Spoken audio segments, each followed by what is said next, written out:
तो प्रभु राम ने हम लोगों से एग्रीमेंट किए थे, वादा किए थे कि इस बार आपने हमको पार लगाया है और आने वाला समय में हम लोग आपको पार लगाएंगे। ना प्रभु राम जी हम लोगों को पार लगाएं, ना उनके जो उनके ऊपर राजनीति कर रहे हैं। तो डिप्टी सीएम भी होगा। तेजस्वी सीएम घोषित होंगे तो डिप्टी सीएम मुकेश सहनी। तो अभी हमारे छोटे भाई का ही ताजपोशी पहले हो, उसके बाद ना डिप्टी सीएम का होगा। कोई लड़ाई नहीं, एनडीए में सर पुटौल है। एनडीए में जाकर पूछ लीजिए, नीतीश जी से पूछ लीजिए कि भाई 25 से 30 तो बोल रहे हैं, लेकिन अमित शाह मोदी जी क्यों नहीं बोल रहे हैं? नहीं तो हम लोगों का नाम क्या था, क्या पहचान था? वो देखो बिंद का टोला, वो देखो सहनी का टोला, वो मल्ला का टोला। यहाँ दारू बांटो, पैसा बांटो, चिकन बांटो, वोट मिल जाएगा। नमस्कार, सिटी पोस्ट लाइव के इस खास पेशकश में आपका स्वागत है। खास पेशकश इसलिए कर रहा हूँ क्योंकि खास मेहमान हैं मुकेश सहनी जी, सन ऑफ मलाह के नाम से मशहूर। तो आप तो राजनीति में हलचल मचाए हुए हैं जी, सबकी नजर आप पर ही टिकी हुई है कि मुकेश सहनी क्या करने वाले हैं। ये तो बहुत धन्यवाद आपको कि ऐसा आकलन आप लोगों ने किया है। आज़ादी के बाद पहली बार ऐसा मूवमेंट बन रहा है कि मल्ला के बेटा को लोग नोटिस कर रहे हैं। ऐसे तो हम लोग तो केवट महाराज के वंशज हैं, कभी भगवान राम को पार लगाए हैं, लेकिन आज हम लोग भूल गए थे। लेकिन हम लोग स्वयं अपनी वजूद को बनाए हैं। ऐसे तो प्रभु राम ने हम लोगों से एग्रीमेंट किए थे, वादा किए थे कि इस बार आपने हमको पार लगाया है और आने वाला समय में हम लोग आपको पार लगाएंगे। ना प्रभु राम जी हम लोगों को पार लगाएं, ना उनके जो उनके ऊपर राजनीति कर रहे हैं वो लोगों ने पार नहीं लगाया। उल्टा वो लोग तो मझधार में डाल कर डुबोने का कोशिश किया। जो पिछली बार आपने देखा कि किस तरीके से हम लोगों ने संघर्ष करके 4 विधायक बनाया और भारतीय जनता पार्टी वाले ने खरीद लिया और सरकार में मंत्री थे, मंत्री से हमको बाहर करके रोड पे ला दिया। तो खैर इस बार समय का चक्र जो है ऊपर की ओर जा रहा है। बिहार में हम लोगों ने जो पिछले 11-12 सालों में जो मेहनत किया है और समाज मजबूती से खड़ा है अपना हक अधिकार लेने के लिए, और सरकार बनाओ अधिकार पाओ का नारा के साथ पूरे बिहार के निषाद मछुआरा जो है मजबूती से खड़ा है। आपने देखा कि वोटर अधिकार यात्रा पे हम लोग गए थे आदरणीय राहुल गांधी जी के नेतृत्व में। उसमें बहुत बढ़िया कार्यक्रम रहा पूरे बिहार में। अगर उसमें अलग अलग केमिस्ट्री दिखी, मुकेश सहनी ज्यादा करीब दिखे राहुल गांधी के।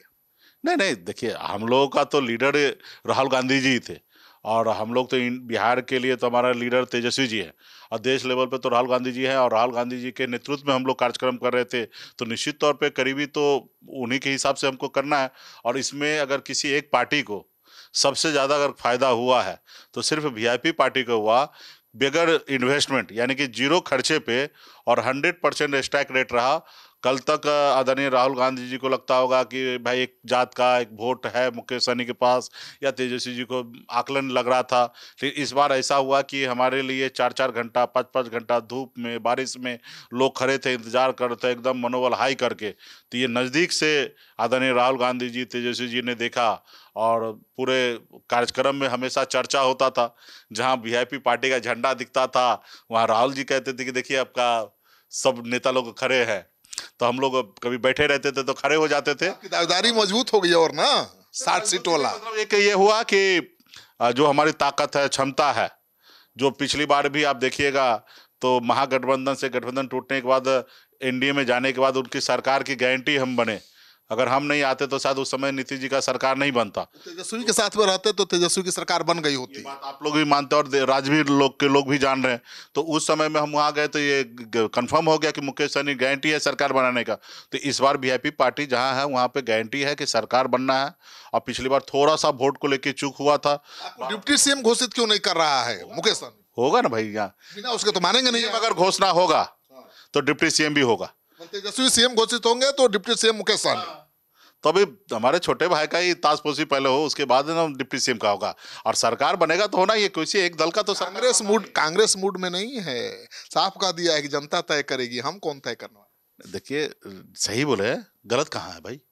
जनता ही डिसाइड करेगा ना। मुकेश सहनी हो या तेजस्वी जी हो, चुनाव में तेजस्वी सीएम का चेहरा रहे हर चुनाव में होंगे ही, लेकिन फाइनली जनता कहाँ चेहरा होंगे? कांग्रेस करेगी नहीं चेहरा, कोई नहीं चेहरा है भाई। 2020 में हुए थे ना तेजस्वी चेहरा, इस बार तो नहीं होंगे। कांग्रेस कहाँ मानता? ये 2020 और 25 में कोई ऐसा कोई अलग से कोई दूसरे दुनिया से कोई आ गए हैं क्या?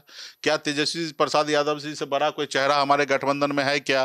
दूसरी बात हो गई, डर है ना कि ईबीसी भाग जाएगा। तेजस्वी जैसे सीएम प्रोजेक्ट करेंगे, दूसरा जात वाला भाग है। डर कोई नहीं है, सबका अपना, कोई ही डर नहीं, सबका अपना पॉलिसी है। ये सब कोई डर नहीं है। सब चाहेंगे कि भाई अगर हम आपको सीएम दे रहे तो हमको क्या? सही बात है। हम हमारी पार्टी अलग है, विचार अलग है, और हम सब एक जगह खड़े हुए हैं कि हम सबका विचार आपस में मिल रहा है, और हम एक जगह बन रहे तो सरकार बनना है तो सबकी भूमिका तय होना है। कौन पार्टी कितना सीट पे लड़ेंगे वो तय होना है, किस पार्टी से क्या लीडरशिप तय होगा वो सब तय होना है। और ये सब तो एक बार बंद कमरे में जब सारी चीजें क्लियर होगा उसके बाद ही ना सब चीज पे कोई मोहर मारेगा। कब क्लियर होगा? तेजस्वी यादव यात्रा पर निकल रहे हैं, इंतजार करिए। टेंशन मत लीजिए। आप नहीं चाहते कि पिछड़ा का बेटा आदरणीय लालू प्रसाद जी का सुपुत्र बिहार का मुख्यमंत्री बने? मैं चाहता हूं, और आपको भी चाहता हूं। पिछड़ा का बेटा सनत मल्ला बिहार का डिप्टी सीएम बने, चाहते हैं ना?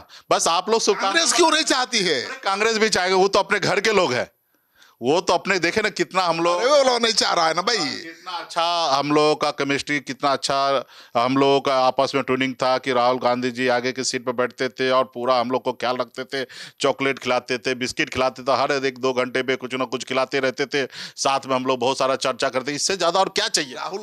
राहुल गांधी आपको पकड़ के रखे हुए कि भाग न जाए, बीजेपी वाला पीछे पड़ा हुआ है। इस बार ऐसे आवश्यकता नहीं है उनको भी पता चल गया कि मुकेश सहनी विचार से हमारे साथ है, और इस बार हम लोग हैं। और सीएम डिप्टी सीएम सीट उठ का कोई लड़ाई नहीं। एनडीए में सर पुटौल है, एनडीए में जाकर पूछ लीजिए, नीतीश जी से पूछ लीजिए कि भाई 25 से 30 तो बोल रहे हैं, लेकिन अमित शाह मोदी जी क्यों नहीं बोल रहे हैं? तो वहां पे दिक्कत है, यहाँ पे कोई दिक्कत नहीं, हम सबको मालूम है। और आप मजबूती से हम लोग खड़े हैं और सरकार बदलेंगे और सरकार बनाएंगे और गरीब पिछड़ा का कल्याण का काम करेंगे। कितनी सीटों पर लड़ेंगे एकदम फाइनल बताइएगा, मिनिमम आप दीजिएगा सीट? हाँ बताइए ना। हाँ बताइए। देखिए 243 सीट है, 243 पे हम लोग लड़ेंगे। उसमें निश्चित तौर पे कुछ सीट ऐसा होगा कि वीआईपी लड़ेंगे, कुछ आरजेडी लड़ेंगे, कुछ कांग्रेस लड़ेंगे। आप कितना पे लड़ेंगे? वो समय आएगा तो बता देंगे। आप तो पता ही है कि वीआईपी पार्टी ने मार्च महीने में राष्ट्रीय कार्यकारिणी में हमने एक प्रपोजल हमारे पार्टी के नेता लोगों ने रखा कि आगामी विधानसभा में वीआईपी पार्टी के पास जो जनाधार है, कार्यकर्ता, उस अनुकूल 60 सीट पर लड़ना है। डिप्टी सीएम वीआईपी पार्टी का होगा। ये हमारी पार्टी का ब्लूप्रिंट है। हम गठबंधन में कोऑर्डिनेशन कमेटी बना हुआ, उस प्लेटफॉर्म पे बैठ के चर्चा हो रहा है, और ये बात तो आज से नहीं, पिछले 4-6 महीने से चल रहा है। तो ये सब हमारे गठबंधन के सहयोगी सुन रहे। कोई तेजस्वी यादव का फार्मूला आ गया है, हमारे प्रपोजल को कोई रिजेक्ट किया क्या? नहीं किया। तेजस्वी यादव का फार्मूला आ गया है। 50 सीट कांग्रेस, 34 सीट वामदल और 134 पर आरजेडी, मुकेश सहनी को 20 सीट। वो सब आप ही बांट दीजिए, हम नहीं बांट रहे हैं, खबर चल रही है। और ये आने वाला समय में जब सही तय हो जाएगा तो आप लोग बीच में हम रखेंगे ना बात, प्रेस कॉन्फ्रेंस करेंगे, अच्छे से करेंगे और आप लोग को जानकारी देंगे, और गठबंधन में सब चीज तय हो जाएगा समय रहते हुए। बीजेपी अब आपके दोस्तों को ही तोड़ करके प्रोजेक्ट कर रही है आपकी काट के लिए। हम जब उनसे टकराने के लिए बैठे हैं और बिहार का कोई निषाद सुनने वाला नहीं है, तो अब वो तो कुछ करेंगे, परसेप्शन बनाने के लिए कुछ करेंगे, तो वो करे, लेकिन कोई किसी का सुनने वाला नहीं। पहली बार आज़ादी के 77 साल 78 साल के बाद पहली बार निषाद समाज अपने वजूद में खड़ा हुआ। नहीं तो हम लोगों का नाम क्या था, क्या पहचान था? वो देखो बिंद का टोला, वो देखो सहनी का टोला, वो मल्ला का टोला, यहाँ दारू बांटो, पैसा बांटो, चिकन बांटो, वोट मिल जाएगा। लेकिन आज इतना तो हम लोग परसेप्शन बदल गया ना कि ये बाबा साहब भीमराव अंबेडकर का अगुवाई है, और आने वाले समय में ये अभी वोट बेचने के लिए नहीं आए, यहाँ पे अपने सत्ता पावर लेने के लिए खड़े हैं। आरक्षण का आश्वासन दे कि विचार करेंगे, तब क्या आ जाएंगे? क्या करेंगे? अभी कुछ नहीं करेंगे। जो आदमी 11 साल से कुछ नहीं किए तो अभी क्या करेंगे? तो बोले हैं कि कह दें तो हम जान दे देंगे। देश के प्रधानमंत्री झूठ बोल दे, वादा करके ना करे तो झूठे बोलना हुआ ना। अब वो नहीं किया तो अभी उस पर हमको उम्मीद क्या है? कोई उम्मीद नहीं है। अभी 2029 में उनको हटाएंगे, और देश में आदरणीय राहुल गांधी जी का नारा है, देश में जातिगत जनगणना होगा, जिनकी जितनी संख्या उतने उनको हिस्सेदारी होगा। ये 50% का दीवार तोड़कर और सभी गरीब पिछड़ा सभी में वितरण होगा। एकदम फाइनल है, मुकेश सहनी अब कहीं नहीं जाने वाला। फाइनल। अभी हमको भरोसा नहीं है कि मोदी जी निषाद को आरक्षण लागू करेंगे, और करना चाहिए। देश के प्रधान, ये सीट शेयरिंग के पहले तेजस्वी जी यात्रा पर निकल गए तो बहुत लंबा इंतजार करना पड़ेगा, आखिरी क्षण तक को टालेंगे। तो आप ये सब टेंशन मत लीजिए। आप नहीं चाहते कि आपका टेंशन देख रहे हैं, आप नहीं चाहते कि हम लोग काम करें, कार्यक्रम करें, यात्रा मिलना चाहिए। यात्रा काहे के लिए निकाले? कैंडिडेट नहीं, सीट फाइनल नहीं हुआ, कैंडिडेट फाइनल नहीं हुआ। सब हो चुका है, आपको कैसे बता देंगे समय रहते? इतना कच्चा फाइनल हो गया है हम लोग, ठीक है, फाइनल हो गया, सब फाइनल हो चुका है। खोल दीजिए मुकेश जी, तब खोल दीजिए। नहीं खोलेंगे, दुश्मन को पता चल जाएगा, फिर चारों साइड से घेर लेगा। मुकेश सहनी लड़ेगा चुनाव, ये कंफर्म है। लेकिन मेरा सीट के बारे में आपको जानकारी है? नहीं है। कैसे बता देंगे भाई? वो बीजेपी क्या करेगा, वो सेनापति को घायल करने के लिए पूरा सिस्टम को उतार देगा। इसलिए उसको अंधकार में रखना है। जब तक उस सीट पर एनडीए का नाम नहीं घोषणा हो जाएगा तब तक हम अपना नाम नहीं घोषणा करेंगे। इतना डर लगता है एनडीए से? क्यों नहीं भाई, क्योंकि वो तो यही करके आए हैं ना। वो उनके पास तो वोट है नहीं, वो इस तरीके से षड्यंत्र करके वो अपने दुश्मन को ठिकाना लगाते हैं। वो लड़ाई थोड़े लड़ते, वो वोट चोरी करके सरकार बना। आप भी विधानसभा चुनाव लड़ रहे हैं? वोट चोरी करके करे तो उनसे तो डरना ही है ना। विधानसभा चुनाव आप भी लड़ रहे हैं ना? हाँ लड़ रहे हैं। कहाँ से लड़िएगा? जहां से लड़ेंगे वो अभी नहीं बताएंगे। जब तक एनडीए का कैंडिडेट घोषणा नहीं होगा तब तक नहीं घोषणा करेंगे। हमारा 6 जगह तैयारी हो रहा है। सीट शेयरिंग में देर हो रही है तो बेचैनी नहीं बढ़ रही है? बेचैनी नहीं हो रहा भाई, उधर देखिए ना, उनसे पहले कर लेंगे, आप टेंशन मत लीजिए। लास्ट और में क्या हुआ था? खंजर घोंप दिया था तेजस्वी यादव ने। पिछली बार हुआ वो गलती इस बार नहीं होगा, ठीक है। इस बार तेजस्वी गलती नहीं दोहराएंगे? कोई भी नहीं गलती दोहराएंगे, हम भी नहीं दोहराएंगे। इससे हमको भी तो नुकसान ही हुआ। आज वो हम लोग साथ में रहते दोनों भाई, तो सीएम होते, हम डिप्टी सीएम होते। आज हम लोग दोस्ती टूटने का कारण क्या हुआ? हम दोनों रोड पे हैं, अब मजा कोई और उठा रहा है। कांग्रेस 70 सीटों पर लड़ने लायक है? ये हम नहीं कहेंगे, वो हमारे सहयोगी मजबूत ज्यादा सहयोगी। नहीं मांग रही है? अरे छोड़िए ना, वो हम लोग तय कर लेंगे, टेंशन मत लीजिए। ज्यादा क्यों मांग रहा है? अच्छा है वो 70 सीट पहले लड़े हैं तो इस बार बोल रहे तो गलत थोड़े बोल रहे हैं। मिलना चाहिए। हम लोग तय करेंगे, 243 में वितरण करेंगे और सम्मानजनक उनका सीट होगा। इस बार फटा नोट आपके हिस्से में भी आएगा? वो हम लोग तय कर लेंगे, कोई फर्क नहीं पड़ता है। पहले तो कांग्रेस को सब मिल जाता था। हम लेने के लिए तैयार है वैसा सीट। फटे नोट चलाने के लिए तैयार? हाँ एकदम एकदम।